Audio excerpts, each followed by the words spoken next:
നിങ്ങൾ ബിസിനസ്സുകാരനാണെങ്കിൽ ഒരു തീരുമാനം എടുക്കുന്നതിന് മുമ്പ് വീഡിയോ നിർബന്ധമായിട്ട് എന്ത് ബിസിനസ് തീരുമാനം എടുക്കുന്നതിന് മുമ്പും നമ്മൾ അതിൻ്റെ റിസ്ക് കാൽക്കുലേറ്റ് ചെയ്യണം.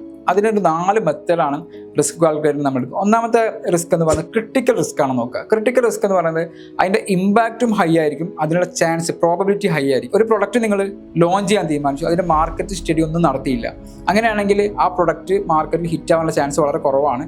അപ്പോൾ അതൊരു ക്രിട്ടിക്കൽ ഡിസിഷനാണ്. ആ ഡിസിഷൻസ് എടുക്കാതിരിക്കുകയോ അല്ലെങ്കിൽ അതിനെ അനലൈസ് ചെയ്യുക. ഒരു തീരുമാനം എടുക്കുന്നതിന് മുമ്പ് അതിൻ്റെ ബാക്ക് എൻഡിൽ എല്ലാ പ്രവർത്തനങ്ങളും നടത്തിയിട്ടുണ്ടോ എന്ന് നിങ്ങൾ നോക്കുക. രണ്ടാമത്തെ ഒരു സംഭവം എന്ന് പറയുന്നത് ഇമ്പാക്റ്റ് ഹൈ ആയിരിക്കും, അതിൻ്റെ പ്രോബബിലിറ്റി ലോ ആയിരിക്കും. സെയിം കേസിൽ നിങ്ങൾ നല്ല മാർക്കറ്റ് സ്റ്റഡി ഒക്കെ നടത്തിയതിന് ശേഷം ആ പ്രൊഡക്റ്റ് ലോഞ്ച് ചെയ്യുന്നത് വെച്ചെങ്കിൽ അത് വിജയിക്കാനുള്ള ചാൻസ് കൂടുതലാണ്. അത് നിങ്ങൾക്കൊരു ഓപ്പർച്യൂണിറ്റിയാണ്, റിസ്ക് അല്ല. ആ റിസ്കിനെ ഓപ്പർച്യൂണിറ്റി ആക്കി മാറ്റാൻ പറ്റും.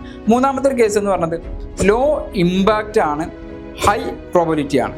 അതായത് നിങ്ങൾ പ്രൊഡക്റ്റ് ലോഞ്ച് ചെയ്തതിന് ശേഷം കറക്റ്റ് സമയത്ത് ഡെലിവറി ചെയ്തില്ല, അപ്പോൾ അതൊരു മൈനർ റിസ്ക് ആണ്. അതിന് നമ്മൾ എന്ത് ചെയ്താൽ മതി, ജസ്റ്റ് ഒന്ന് മോണിറ്റർ ചെയ്താൽ മതി.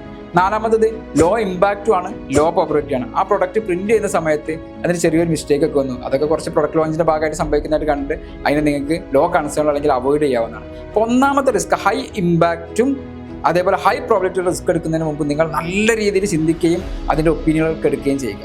ഈ ഒരു മെട്രിക്സ് ഇൻബോക്സിൽ വേണ്ട ആളുകൾ റിസ്ക് എന്ന് കമൻറ്റ് ചെയ്യുക.